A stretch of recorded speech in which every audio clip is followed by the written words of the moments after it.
राजन sir, हम आपको as a actor जानते हैं, आप एक्टर हैं और बहुत अच्छे एक्टर हैं। आप डायरेक्टर में कैसे आ गए? अगर आप गौर से देखेंगे तो हर किरदार, हर एक इंसान एक्टर भी है और डायरेक्टर भी है। आपने एक फिल्म की थी जिसमें आपने कसाब का कैरेक्टर किया था, उसके बारे में हम जानना चाहते हैं। तो वो जो नेगेटिव कैरेक्टर आपने जो किया था और कैसे आपने वो प्रिपेयर किया? आपने ये क्वेश्चन पूछा है ना, यकीन मानिए मैं अभी भी उसी किरदार में चला गया था।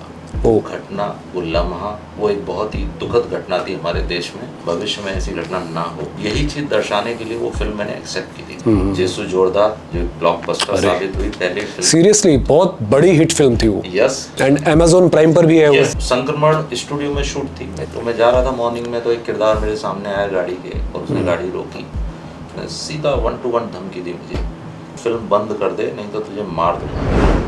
Hello guys, welcome to our podcast show. मैं अश्विन वर्मा आपका स्वागत करता हूं हमारे आज के एक नए धमाकेदार और एंटरटेनिंग एपिसोड में। दोस्तों, आज के जो हमारे गेस्ट हैं वो एक बेहतरीन एक्टर तो है ही, लेकिन शायद किस्मत में उनकी कुछ और लिखा था। जो आए तो थे यहाँ पर एक एक्टर बनने के लिए, लेकिन उनकी किस्मत के पन्नों में एक शानदार डायरेक्टर का नाम लिख गया, जिनकी हर पिक्चर ने एक ब्लॉकबस्टर फिल्म का खिताब हासिल किया। जी हाँ, हम आपको मिलवाने जा रहे हैं बहुत ही बेहतरीन डायरेक्टर से, जिनका नाम है राजन रामगोपाल वर्मा।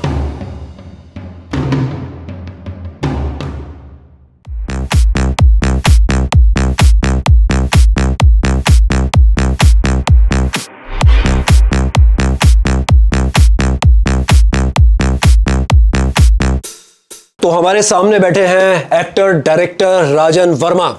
सर, बहुत बहुत स्वागत है आपका हमारे पॉडकास्ट में। थैंक यू सो मच, आप अपना कीमती टाइम निकालकर यहाँ हमारे पास आए। राजन सर, हम आपको एज ए एक्टर जानते हैं जी। आप एक्टर हैं और बहुत अच्छे एक्टर हैं। आप डायरेक्टर में कैसे आ गए? अच्छा सवाल पूछा है आपने जी।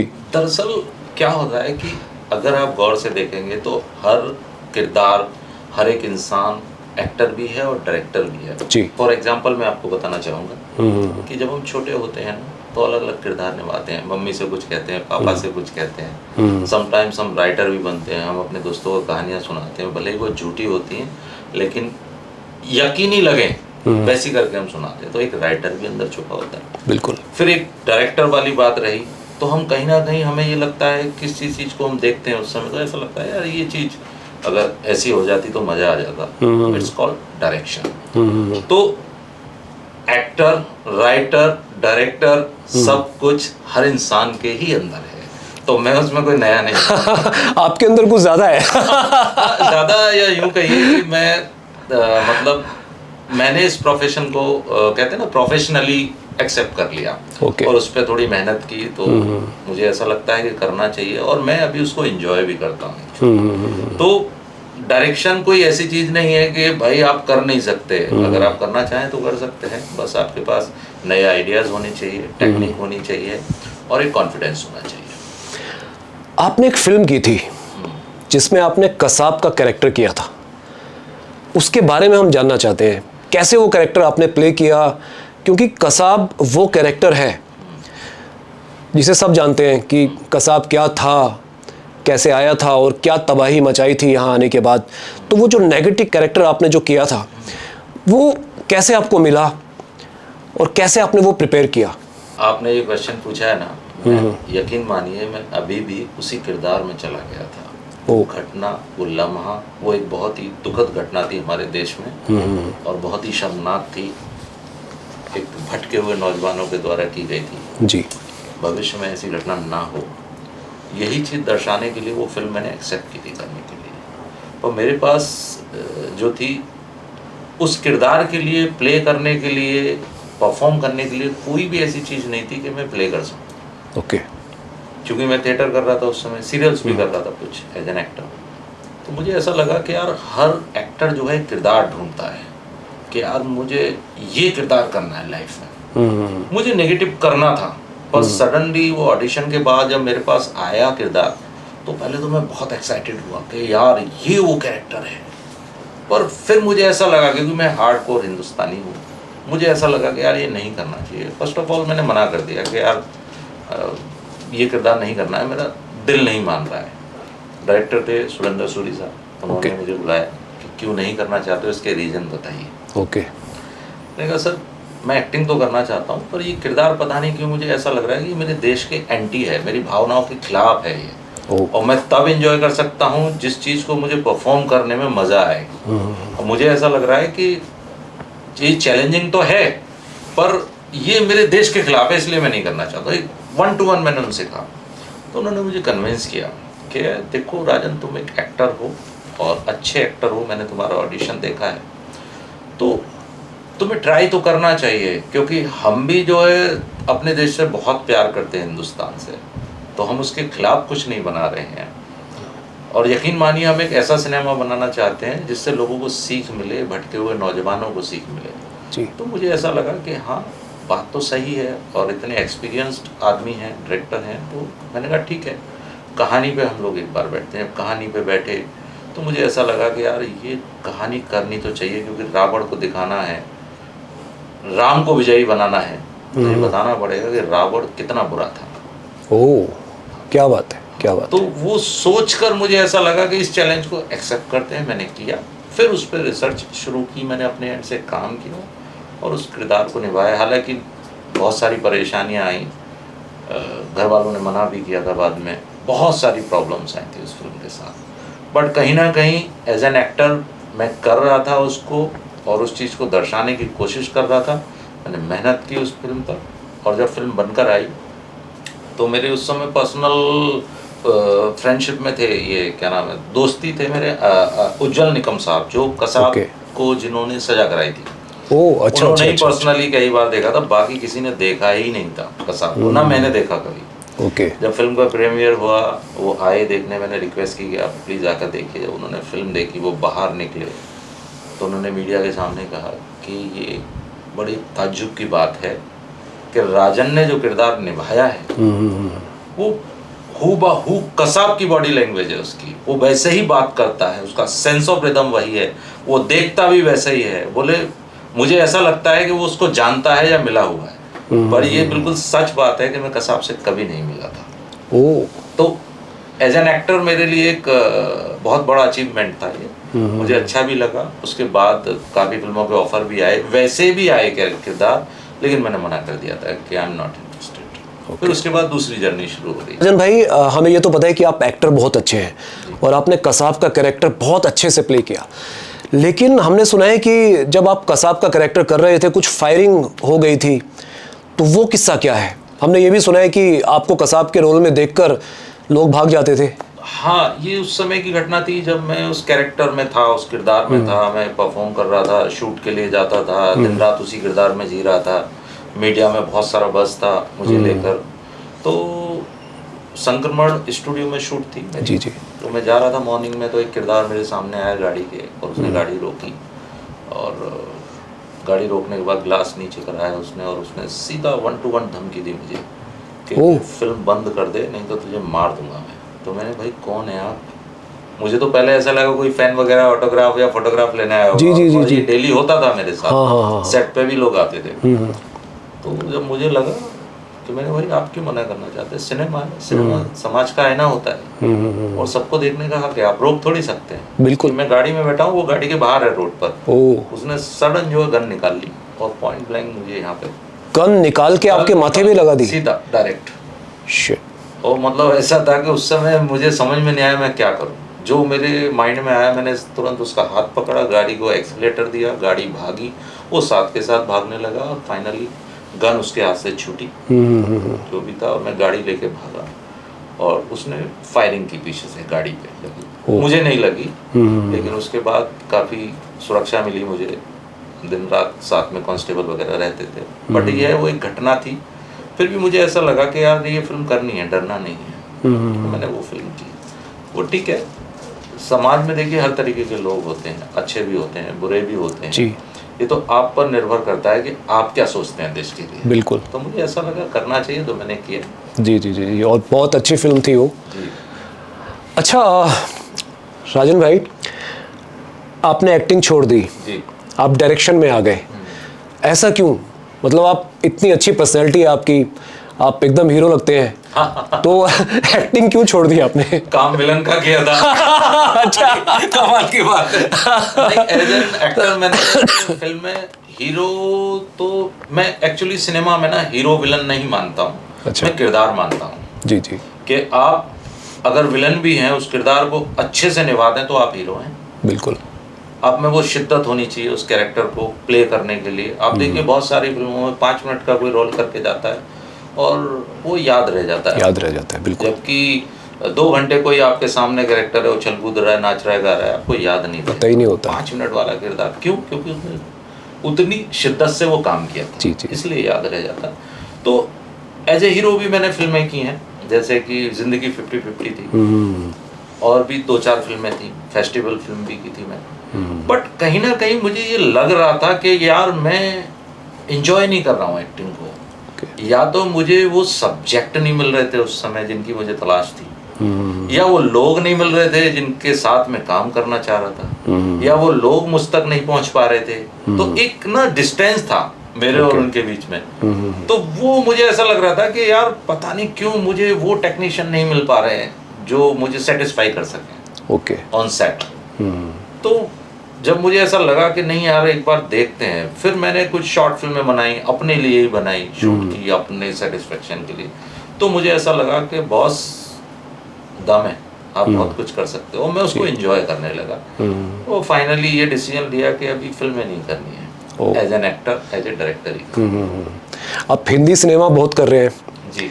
हिंदी में भी आप वेब सीरीज भी आप डायरेक्ट कर रहे हैं एक, लेकिन आपका जो डेब्यू हुआ जो डायरेक्शन में, वो एक गुजराती फिल्म से हुआ और एक बहुत बड़ी गुजराती हिट फिल्म से हुआ। तो इसके पीछे क्या स्टोरी है वो थोड़ा बताइए। दरअसल मैं अपना जो डेब्यू करना चाह रहा था, मैं कमर्शियल एड काफ़ी कर चुका था उस समय एज ए डायरेक्टर। तो मुझे ऐसा लगा कि अब फिल्मों में काम करना चाहिए एज ए डायरेक्टर, क्योंकि काम काफ़ी सीख लिया था, बहुत कुछ सीख लिया था। तो तलाश शुरू हुई एक अच्छा प्रोड्यूसर ढूंढा जाए। जब एक अच्छा सब्जेक्ट ढूंढा सबसे पहले, फिर प्रोड्यूसर की तलाश हुई।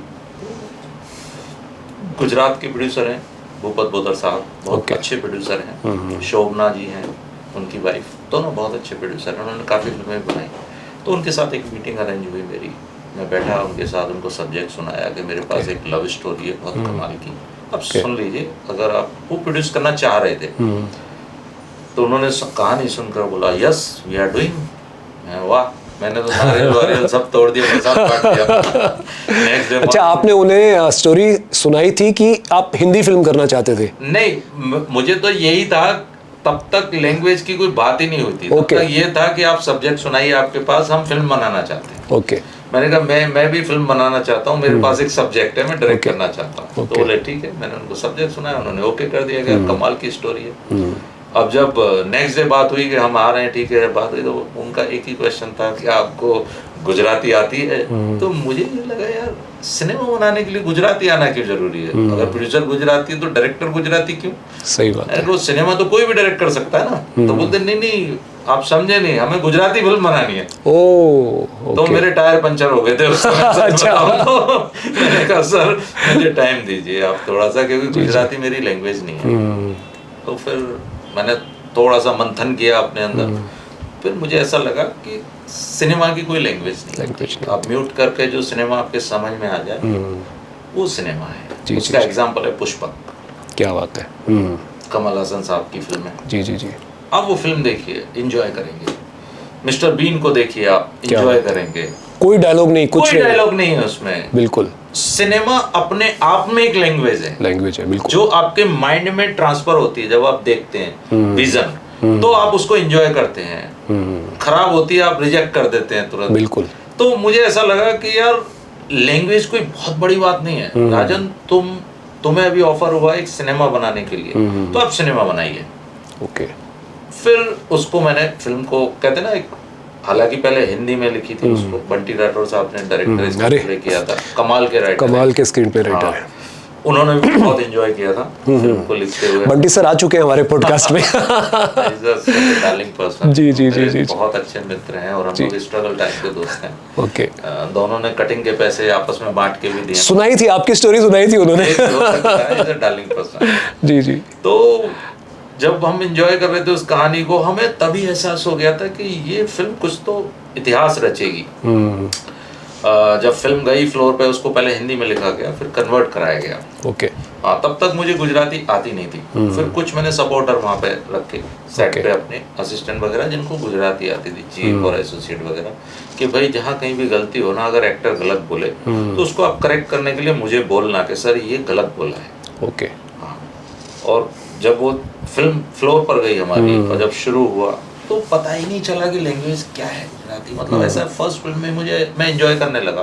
ओके। मतलब फिर तो ऐसा है 2-3 दिन शूटिंग के बाद तो मैं मतलब करेक्ट करने भाग जाता था वहां पे सेट पे, नहीं ये ऐसे बोलो। तो वो एक्टर भी देखते थे, यार ये क्या हो गया। मतलब वो पता नहीं क्यों, वो एक शायद जोश था, एक जज्बा था, इसीलिए शायद ऐसा हो रहा था। और फिल्म बनी जेसु जोरदार, जो ब्लॉकबस्टर साबित हुई पहली फिल्म। सीरियसली बहुत बड़ी हिट फिल्म थी वो। यस, और आप देख सकते हैं उसको, फिल्म के रिव्यूज, मतलब उसने सारे रिकॉर्ड तोड़ दिए थे। एंड Amazon प्राइम पर भी है वो। यस अवेलेबल है, आप देख सकते हैं। और मतलब कितने दिन तो वो ट्रेंडिंग में थी Amazon प्राइम जी। मतलब फिल्म थिएटर में उस समय रिलीज हुई थी जब 50% ऑक्यूपेंसी में कोरोना के दौरान ओपन हुए थे। तो मैं खुद विजिट करने गया था थिएटर, तो मैंने देखा कि 50% बाहर बोर्ड लगाया, अंदर 100% है। क्या बात है, क्या बात है। हाँ, और कमाल की बात ये थी कि जब वो फिल्म डिजाइन हुई थी ना, तो हमने ऐसा सोचा था कि यार हम इसको कॉम्पैक्ट करके बनाएंगे, प्रोड्यूसर के ज्यादा पैसे ना लगे, गुजराती सिनेमा है, मैं भी नया था, मुझे भी बहुत सारी मेकिंग की नॉलेज, मैं एज ए प्रोड्यूसर तो काम, एज एन एक्टर भी काम कर चुका था, बट कहीं ना कहीं मुझे ये लग रहा था यार प्रोड्यूसर को ना ओवर बजट नहीं होने देना है। बिल्कुल। तो मैं रिपीट हो जाऊंगा। जी। नहीं तो आउट। नहीं तो आउट, सही बात है। तो फिल्म जब बनी तो उस समय कोरोना काल में जब ये फिल्म डिजाइन की थी, तब हमने उससे पहले ये 1.5 शिफ्ट की हमने प्लानिंग की थी, सब टेक्नीशियन से, सारे एक्टरों से बात की थी, हम 1.5 शिफ्ट शूट करेंगे एवरीडे। ओके। 1.5 शिफ्ट मतलब 12 और 6, हाँ 18 घंटे। 18 घंटे हम शूट करेंगे। My God. हमने वो डिजाइन किया था इसको, तब जाके कि भाई हम इसको इन बजट लेके आ सकते हैं, क्योंकि सबसे पैकेज किया था। बिल्कुल। जब फिल्म फ्लोर पे गई तो वहां पे जाके पता चला कि हमें तो सिर्फ खाली एक शिफ्ट भी नहीं मिल रही है अब, क्योंकि कोरोना की फाउंडेशन थी उस समय। राइट। लिमिटेड हमें 6 आवर्स मिलते थे सिर्फ। पर ये है कि सब में जोश था, काम करना था, एक अच्छी फिल्म बनानी थी, एक फ्लो अच्छा था, सुर अच्छा लगा था सबका। फिल्म बनी और रिजल्ट सबके सामने आए। मतलब फ्राइडे को ऐसा था जैसे ही फिल्म रिलीज हुई, बम्पर हिट। मैं बता रहा हूँ ना, मतलब थर्सडे को जिस दिन प्रीमियर था, तो मुझे ऐसा था कि मैं दोनों हाथ ऐसे बंद करके बैठा था, गॉड से बोल रहा था इज्जत रखना, अच्छा। इज्जत रखना, इज्जत रखना, कुछ नहीं मांगा आपसे, अभी मांग रहा हूँ, बस बचा लेना। फिल्म का प्रीमियर हुआ, यकीन मानिए, मतलब उस दिन मुझे पता चल गया थिएटर में कि ये फिल्म इतिहास रचेगी। क्या बात। प्रोड्यूसर साहब को भी पता चल गया था। और फिल्म रिलीज हुई फ्राइडे को, बम्पर ओपनिंग के लिए। क्या बात है। मतलब उसी दिन उन्होंने मुझे फोन किया, आ जाओ। तब तक मुझे ये पता नहीं था कि क्या कलेक्शंस आए। ओके। और राजन जी आप रूम में हैं? अच्छा। तो मैंने कहा हाँ सर हूँ, भागा नहीं हूँ। तो बोले वहाँ रुकिए, मुझे मिलना है आपसे। मुझे लगा यार कुछ तो गड़बड़ हो गई है। आए, बैल बजाई, आए, एक पेपर, इस पर साइन कीजिए। मैं सर प्रॉपर्टी मेरे नाम से नहीं है, सब भाई बंधुओं के नाम। बोलते नहीं, 3 फिल्मों का एग्रीमेंट है। क्या बात है, क्या बात है। मतलब पहले दिन ही इतनी बम्पर हिट। यस। नहीं, कमाल का आपने डायरेक्शन दिया है, आप इतने कमाल के डायरेक्टर हैं, क्योंकि हमने भी देखी है वो मूवी, एक एक सीन उसका और एक एक जो आपने फ्रेम लिया है, जो सिनेमा आपने बनाया है, वो बहुत ही काबिल तारीफ है। एंड आप हिंदी भी करने वाले हैं, बहुत जल्दी आपके हिंदी के प्रोजेक्ट भी आने वाले हैं। जी। और प्रोजेक्ट मेरे कंप्लीट हैं ऑलरेडी। ओटीटी के लिए मैंने अभी फिल्म बनाई है, एक वेब फिल्म है, कंप्लीट है ऑलरेडी, बड़े ओटीटी पे आने वाली है। ओके। और एक अभी मेरी थिएट्रिकल फिल्म है, मायाजाल, हॉरर कॉमेडी। ओके। वो भी कंप्लीट है, उत्तराखंड में शूट की थी मैंने। कमाल की फिल्म है। और मतलब आप एंजॉय करेंगे। अभी वो सारी चीजें बन गई है पूरी फिल्म। ओके। मतलब रिलीज ही होने वाली है। हाँ, यस। ओह, फिर तो वो भी पहले दिन बम्पर हिट। कोशिश आप अपनी बम्पर कीजिए। जी, बिल्कुल। नहीं, आपका डायरेक्शन ही ऐसा है, हिट तो होना ही है। कोशिशें हैं, देखते हैं को क्या अच्छा लगता है। पर मुझे उम्मीद है वो फिल्म पसंद आएगी। जी। और इस समय हॉरर कॉमेडी का दौर भी चल रहा है। हाँ, स्त्री 2। हाँ, कमाल की हॉरर कॉमेडी, सरकटा। जी जी। तो ये जो हॉरर कॉमेडी का जो आपको आइडिया आया, जी। ये कहाँ से आया? मतलब आप या दौर चल रहा है या कुछ किसी फिल्म से इंस्पायर होकर ये आइडिया आया, या आपके पास ऐसी स्टोरी पहले से थी? नहीं, मुझे ऐसा था कि मैंने एक ये लाइट लव स्टोरी की जैसे जोरदार, जो कॉमेडी थी उसमें, तो मुझे कॉमेडी का चस्का है, मुझे अच्छी लगती है। इवन मेरा कॉमेडी में टाइमिंग भी बहुत अच्छा है, एज एन एक्टर भी मैं करता हूँ, मतलब प्ले वगैरह करते। बंटी जी और हमारी दोस्ती वहीं से शुरू हुई थी, क्योंकि वो कॉमेडी के किंग राइटर हैं। अरे हाँ, तो हम लोगों के जो जोक्स और बात चलते हैं ना आपस में, वो कमाल के होते हैं। जी जी जी। तो उनको भी ये बात पता है कि यार आपका कॉमेडी में टाइमिंग बहुत अच्छा है, जिस दिन यूज होगा बहुत कमाल होगा। तो वो जेसु जोरदार में आया। तो मुझे ऐसा लगा कि यार इसको रिकॉल किया जाए हिंदी में। ओके। तो और पहले मैंने हंसाया, प्यार किया, मैंने कहा मुझे ऐसा लगता है कि अब यूनिवर्सल वे में जाकर, हिंदी बेल्ट में जाकर लोगों को डराया भी जाए और हंसाया भी जाए। Right right. हाँ, तो इजी था मेरे लिए करना, मजा भी बहुत आया और सेट पे भी बहुत मजे किए लोगों ने। अच्छा। तो सेट पे तो मतलब जो हॉरर कॉमेडी आपका कॉन्सेप्ट है, तो ऐसा भी कभी हुआ कि लोग डरे, करते हुए डर रहे हो या ऐसा कुछ? हाँ, ऐसा हुआ है। ओके। क्योंकि क्या हुआ था, जिस जगह पे हम शूट करने गए थे, जहाँ की ये घटना है उत्तराखंड की, कि एक लेडी ने एक रात में 50,000 लोगों को मार दिया था। My God, seriously? यस, माया जाल मेरी फिल्म का टाइटल है, वो उसी पर आधारित है, सत्य घटना पर। तो मुझे ये लगा कि यार उस जगह पर जाकर मुझे शूट करना चाहिए। लोगों ने मना किया, मैं रेकी करने गया वहाँ पर। तो रियल हॉन्टेड जगह पे आपने शूट किया? पे जाके शूट करके आया मैं फिल्म को। तो फिर तो मतलब सबकी, लोगों ने बहुत डराया हुआ था। अगर आप देखेंगे उस घटना के बारे में सब जगह सारी चीजें अवेलेबल हैं, आप पढ़ सकते हैं गूगल पे या यूट्यूब पे। कौन सी जगह है वो, क्या है? ये उत्तराखंड की लांबी दहर करके जगह है, माइंस है। वहां पर 50,000 लोगों को उस लेडी ने मार दिया था एक दिन में। उसके पीछे की ये जानने के लिए आपको मेरी फिल्म देखनी होगी। ओह राइट, हम तो सब अभी पूछ रहे थे। सब कुछ बताऊंगा। नहीं सही है, सही है। नहीं लगने वाली है। जी जी जी आप जी, एंजॉय करेंगे। बिल्कुल बिल्कुल बिल्कुल बिल्कुल। मतलब फिल्म है। तो जब मैं शूट करने जा रहा था पहली बार, तो मुझे वहाँ परमिशन नहीं मिल रही थी।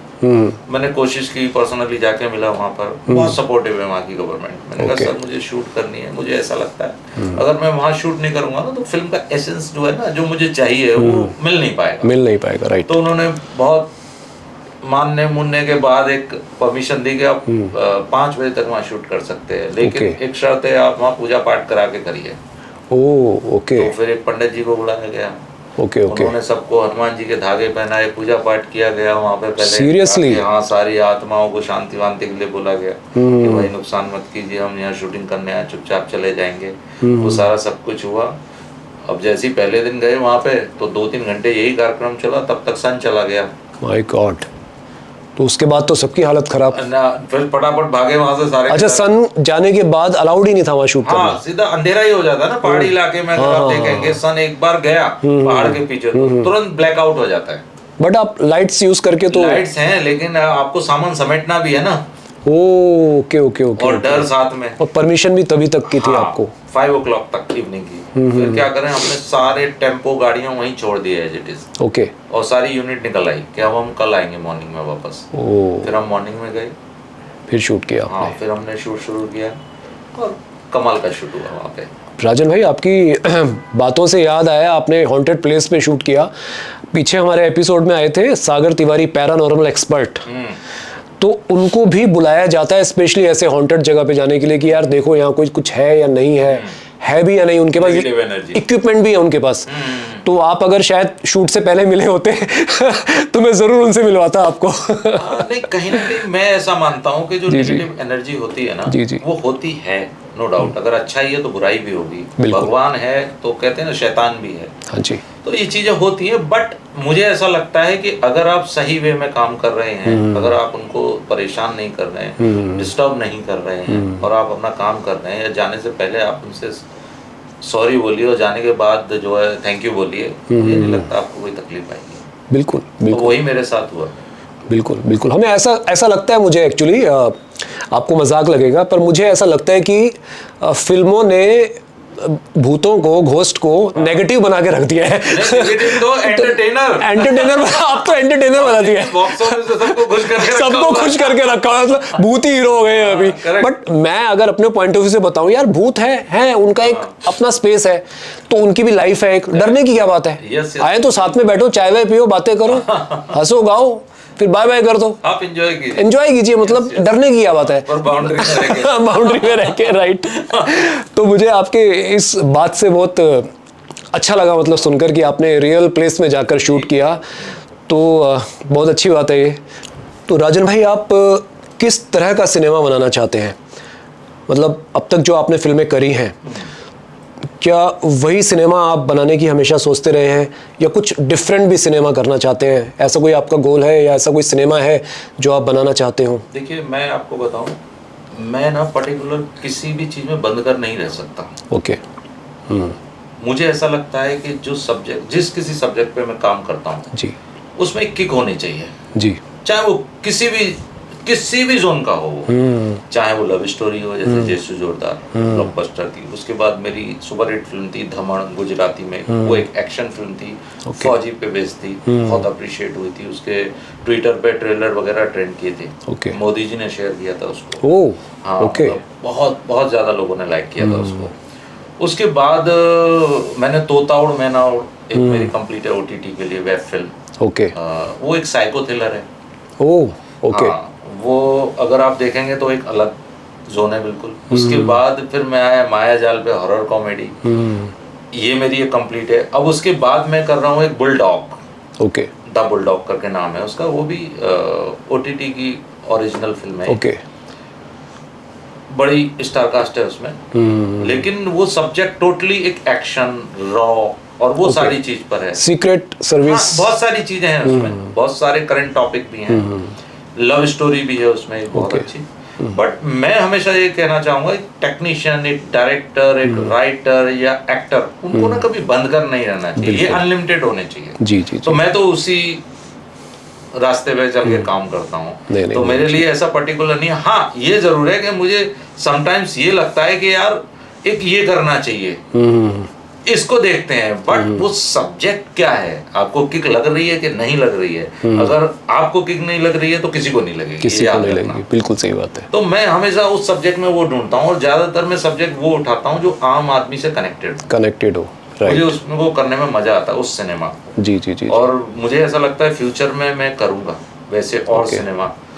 हाँ, ये ठीक है कि हॉरर कॉमेडी लव स्टोरी ये हमेशा अच्छी लगती हैं लोगों को, अच्छे सब्जेक्ट हो, अच्छे तरीके से प्रेजेंट कर दो आप तो, बट एक्सपेरिमेंटल भी होने चाहिए। बिल्कुल सही बात है।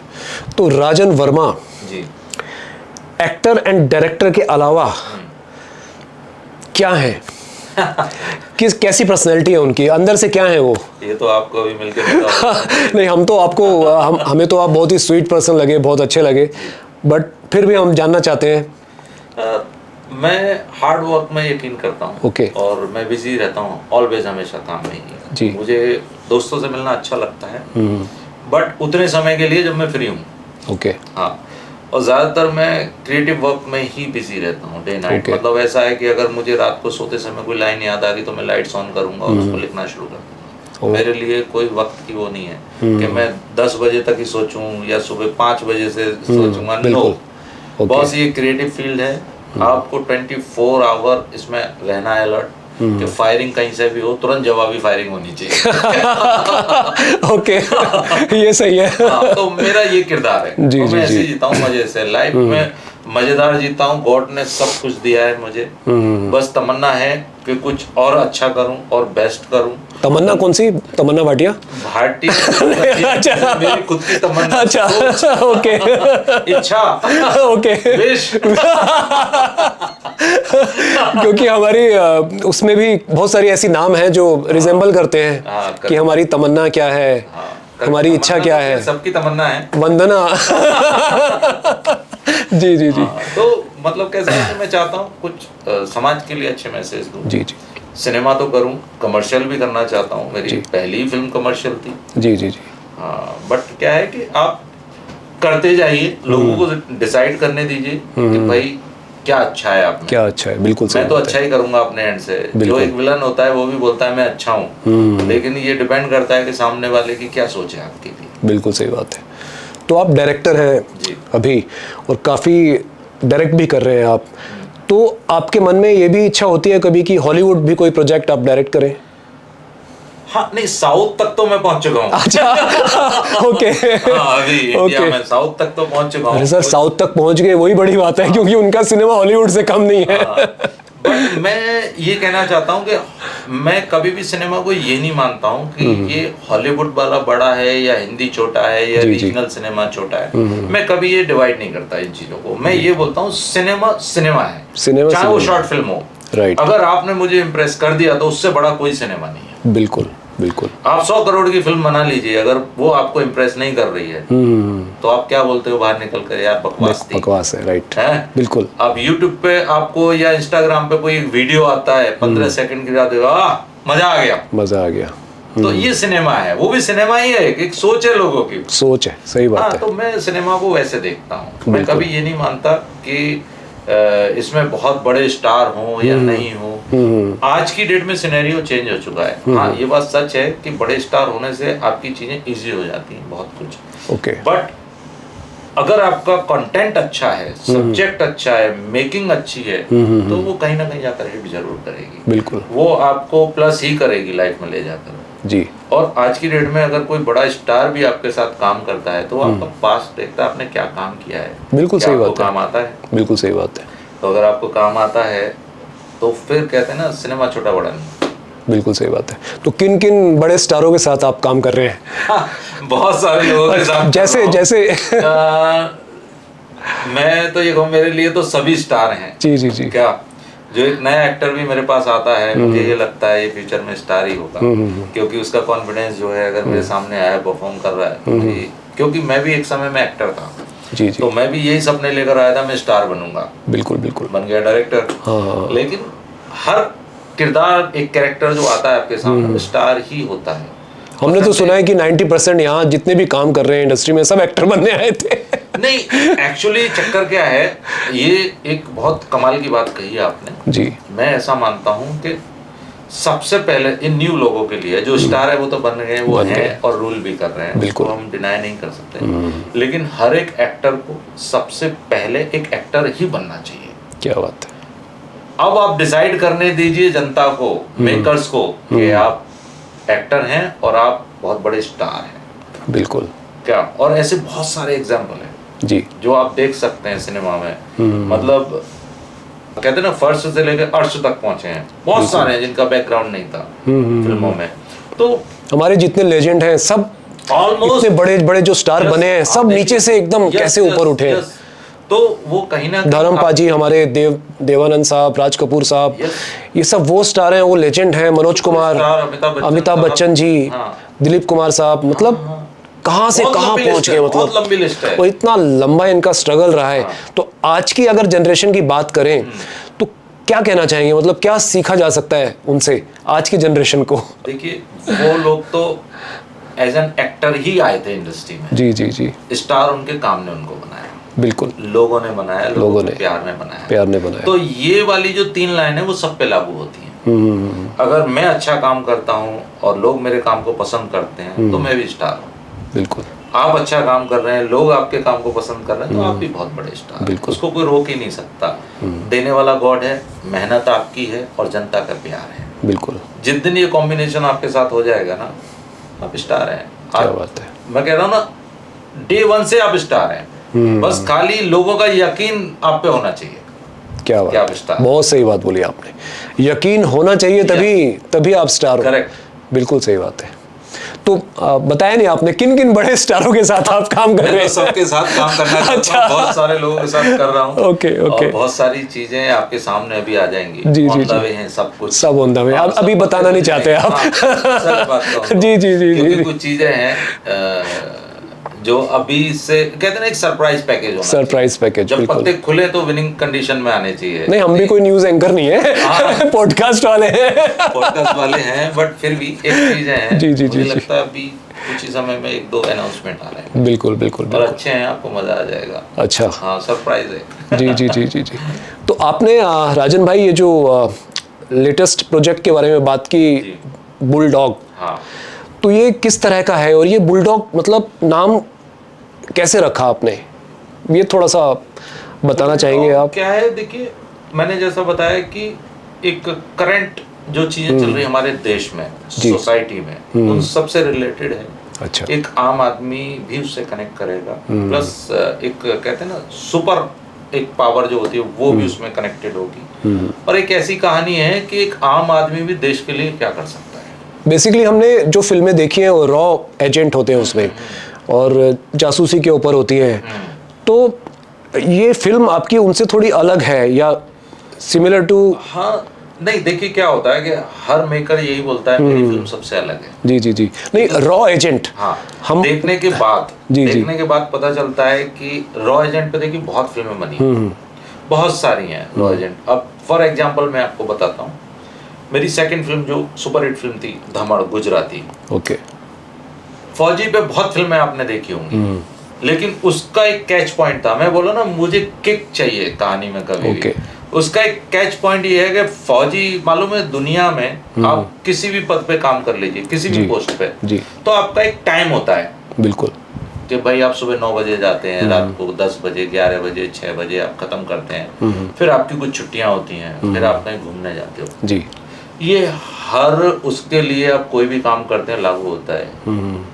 क्या आप ये जानते हैं कि दुनिया में फौजी ही एक ऐसा होता है जो ऑन ड्यूटी भी फौजी है और ऑफ ड्यूटी भी फौजी है। क्या बात है, बिल्कुल सही कहा। तो ये किक है उस कहानी, किक है। Oh okay.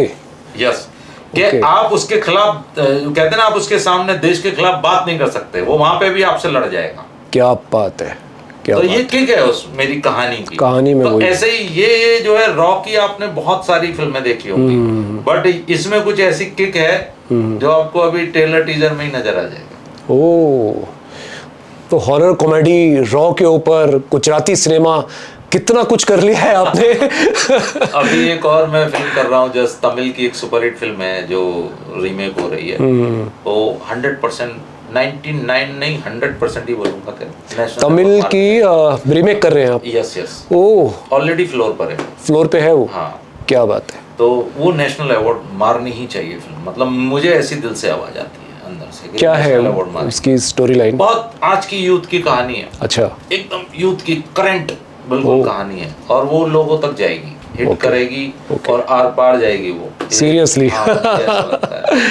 तो बनाइए फिर जल्दी से, हम भी शूट ही कर रहे हैं। अच्छा, शूट ही कर रहे हैं। ओके।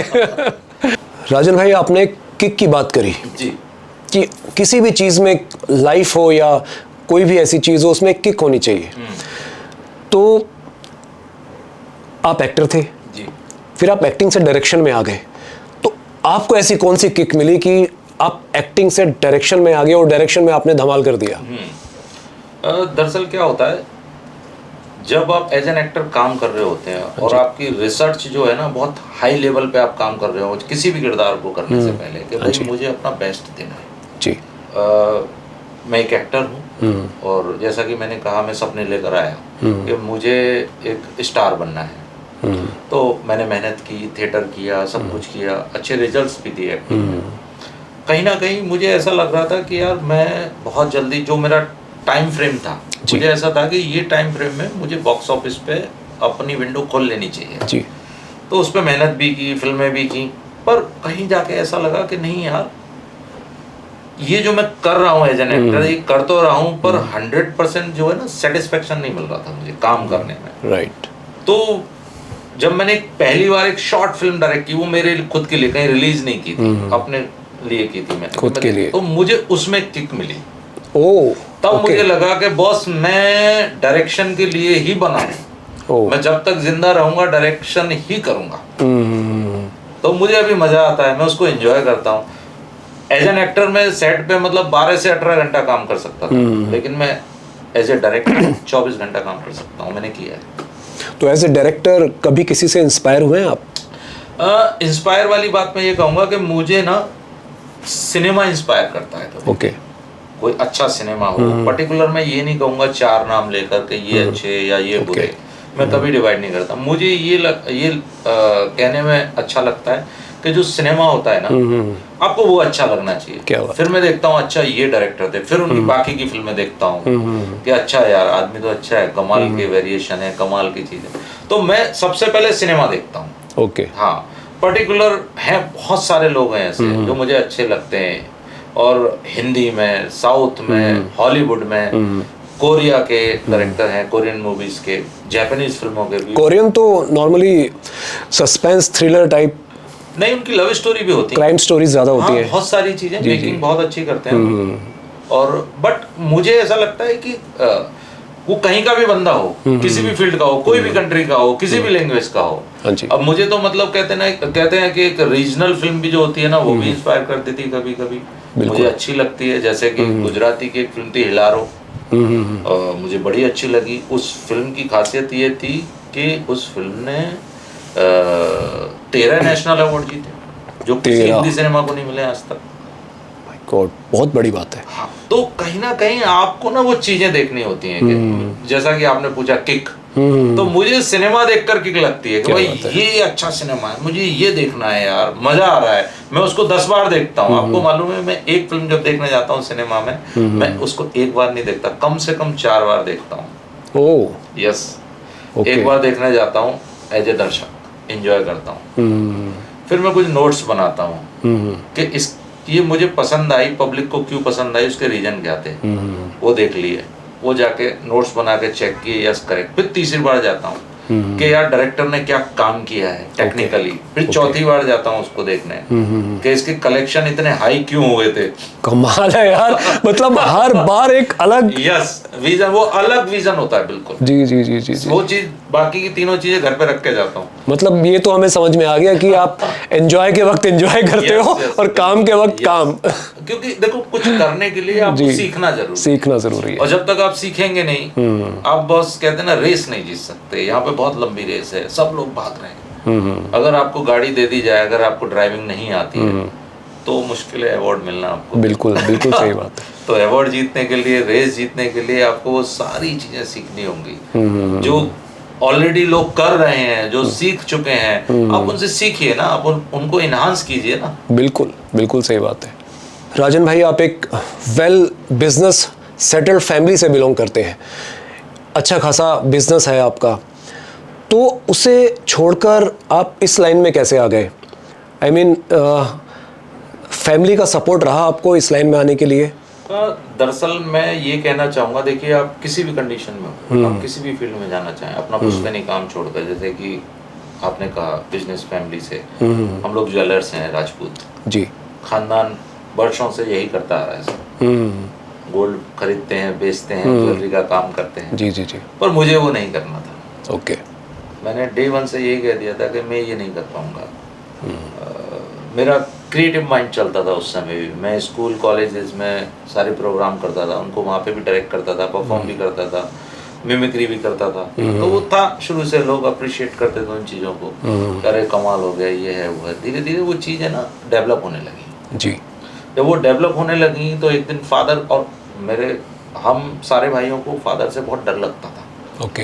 तो मैं ऐसा था, सबसे छोटा घर में 7 भाइयों में। तो जब मैं उनके सामने गया तो मैंने कहा आपसे एक बात कहनी है, बताइए।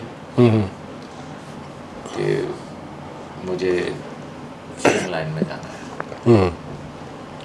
तो उन्होंने सिर्फ मुझे देखा, तो मैं समझ गया वो क्या कहेंगे अभी। Okay, okay. और मतलब उनका ये शब्द आने वाला था, ये मुझे पता है कि यही आएगा काउंटर। बोला ठीक है चले जाओ, कल जाना। और मुझे पता था कल क्या होने वाला है। ओके। नेक्स्ट डे मॉर्निंग में मैंने अपना बैग पैक किया हुआ था, तो फादर ने बोला मुझसे कि बैग नहीं ले जा सकते, आपको यहाँ से खाली हाथ जाना होगा। ओह। आपने वनवास चुना है।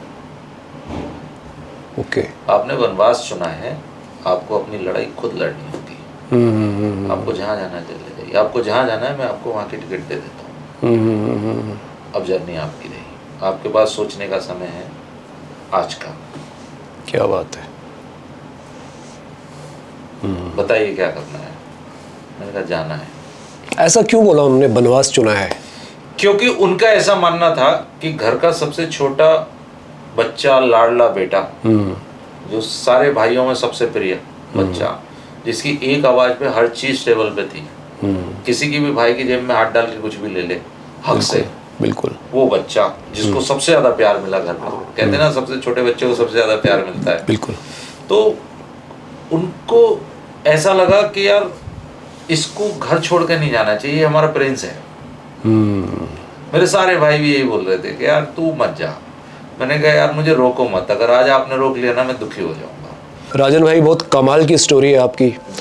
कैसे आपने घर को छोड़ा, संघर्ष किया, जॉब भी करी सर्वाइविंग के लिए, और अपने दम पर, इतनी वेल सेटल्ड फैमिली होने के बाद भी आपने अपने दम पर सब कुछ पाया है यहाँ पर।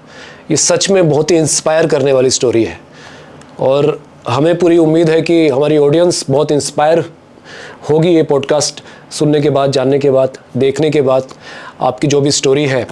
और हम प्रे करेंगे भगवान से कि आप हमेशा ऐसे ही आगे बढ़ते रहें, मुस्कुराते रहें, खिलखिलाते रहें, और आप सुपर डुपर हिट फिल्में और प्रोजेक्ट देते रहें हमें, ताकि हम और इंस्पायर होते रहें। मैं एक मैसेज भी देना चाहूँगा। जी जी जी, बिल्कुल। सभी कहते हैं ना इस फील्ड में आते हैं, इंडस्ट्री में आते हैं जी, मैं यही कहूँगा आपसे कि डटे रहिए बॉस, ये मैदान आपके लिए बना है और ये जंग है, इसको आपको जीतना है। आपको कोई हरा नहीं सकता। जिस दिन आप ठान लेंगे कि मैं विनर हूँ, उस दिन आप राजा हो कि वो याद रखना। क्या बात है, well said, very well said. तो राजन भाई, थैंक यू सो मच, आपने टाइम निकालकर इतनी अच्छी अच्छी बातें कही यहाँ पर आकर। आपका हमारे पॉडकास्ट में आने के लिए बहुत बहुत शुक्रिया। आपका भी बहुत बहुत शुक्रिया, और सुनने वालों के लिए भी शुक्रिया। Thank you so much. Thank you very much.